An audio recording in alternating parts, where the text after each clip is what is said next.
Welcome.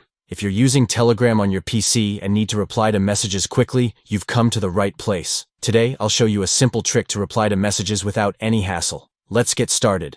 First, open the Telegram app on your PC. Once you're inside, navigate to the chat where the message you want to reply to is located. Next, find the exact message you want to reply to.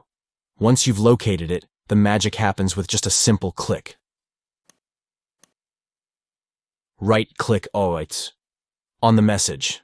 This will open up a few options to help streamline your reply. From the menu that appears, click on Reply. This will automatically attach the message you're replying to, so it's clear for everyone who reads your response. It's a great way to keep conversations organized, especially in busy chats. Now, write your reply word in the text box that appears right under the message. Take your time, and once you're done typing, make sure to review your message for any typos or mistakes.